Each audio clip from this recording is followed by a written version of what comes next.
여러분, 한번 생각해 보세요.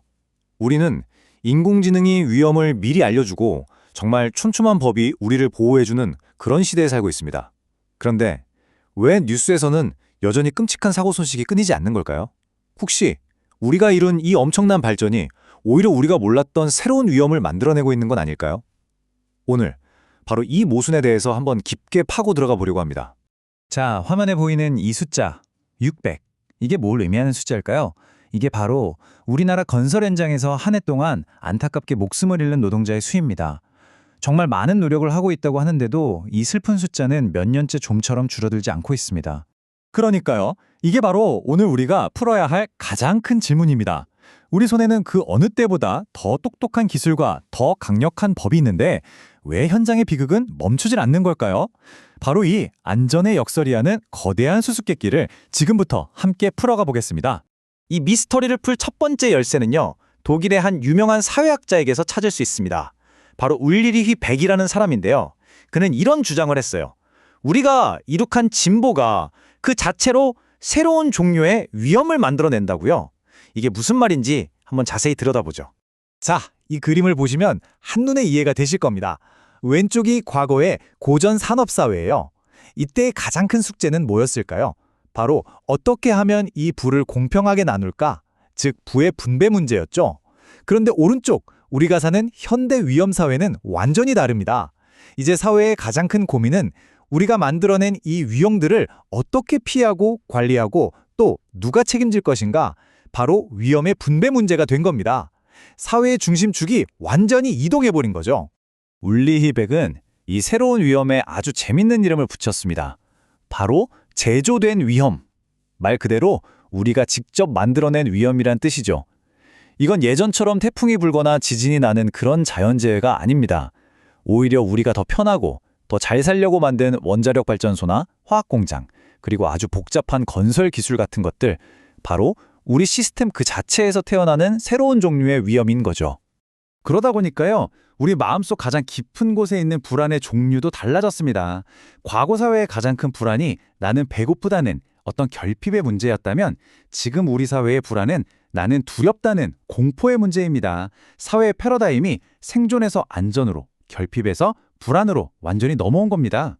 그렇다면 이 제조된 위험이라는 게 과거의 위험과 또 어떻게 다를까요? 여기서 아주 중요한 특징이 하나 나옵니다. 바로 이 위험은 부자된 가난한 사람이든 사회적 지위와 상관없이 모두에게 영향을 미친다는 점입니다. 이 말을 한번 들어보세요. 울리릭 팩이 남긴 가장 유명한 말 중 하나죠. 빈곤은 위계적이지만 스모그는 민주적이다. 야, 정말 기가 막힌 표현 아닌가요? 가난은 계급에 따라서 그 고통의 크기가 다르지만 스모그 같은 환경오염은 부자라고 해서 피해가는 게 아니라는 뜻입니다. 위험 앞에서는 우리 모두가 평등해진다는 거죠. 사실 우리 주변을 둘러보면 이런 예는 정말 많습니다. 그렇죠. 체르노빌 원전 사고 때 핵 낙진이 국경을 가렸나요? 아니죠. 지금 우리 바다에 떠다니는 미세 플라스틱, 전 세계를 공포에 떨게 했던 팬데믹, 그리고 기후변화나 가습기 살균제 참사 같은 문제들, 이런 위험들은 그 누구도 가리지 않고 우리 모두를 위협합니다. 백은 이걸 부정적인 의미의 만명평등이라고 불렀습니다. 자, 그런데 말이죠. 이렇게 복잡하고 거대한 위험 앞에서 우리 사회 시스템은 종종 아주 교묘한 방식으로 책임을 피해갑니다. 어떻게 하냐고요?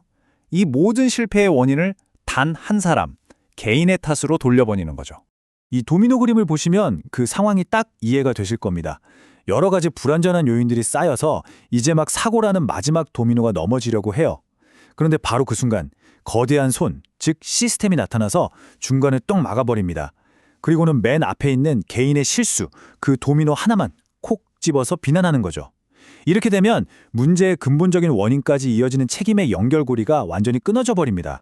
이걸 바로 위험의 개인화라고 합니다. 왜 그럴까요?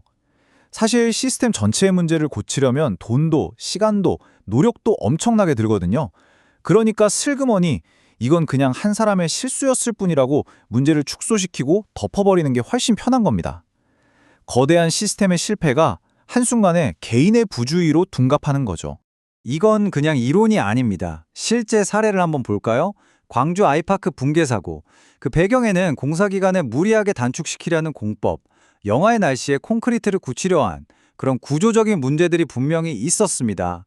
하지만 사고 이후에 나오는 이야기들은 종종 작업자의 부주의나 안전수칙 미준수 같은 개인의 과실 쪽으로 초점이 맞춰지곤 하죠. 자, 그럼 도대체 어떻게 해야 이 비극의 고리를 끊을 수 있을까요? 울리 히백은요, 더 많은 기술이나 더 강력한 법이 해답이 아니라고 말합니다.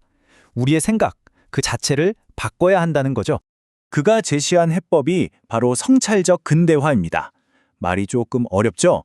쉽게 말해서 이제 앞만 보고 무작정 달려갈 게 아니라 우리가 이룬 이 진보가 과연 어떤 결과를 낳았는지 스스로를 되돌아보는 태도를 갖자는 겁니다. 과학기술이 모든 걸 해결해 줄 거라는 맹목적인 믿음에서 벗어나서 그 기술 자체가 또 다른 위험의 시작이 될 수 있다는 걸 인정하자는 거죠. 그러니까 이제 우리는 던지는 질문 자체를 바꿔야 합니다. 어떻게 하면 더 빨리 더 많이 발전할까가 아니라 우리의 이 발전이 어떤 예상치 못한 결과를 가져올 수 있을까라고 물어야 한다는 거죠. 이게 바로 성찰의 시작입니다. 결국 아무리 거대한 이론이라고 해도 그 안에서 하루하루를 살아가는 건 바로 우리 개인입니다. 이렇게 불완전한 시스템 속에서 현장의 사람들은 과연 어떻게 스스로를 지켜내고 있을까요? 현장 노동자들 사이에는 이런 말이 있다고 합니다. 공식적인 안전 시스템이 미처 알려주지 못할 때 그들은 자신의 몸을 하나의 센서처럼 사용한다는 거죠. 발밑에서 느껴지는 아주 미세한 떨림, 어제와는 다른 공구의 무게감, 규정이 따라가지 못하는 새로운 위험과 낡은 규정 사이의 그 텅 빈 공간을 채우는 건 결국 노동자의 몸과 직관이라는 정말 가슴 아픈 이야기입니다. 자, 이제 오늘의 이야기를 마무리할 시간입니다. 지금까지 우리가 나누었던 이 모든 논의는 결국 하나의 질문으로 모아집니다.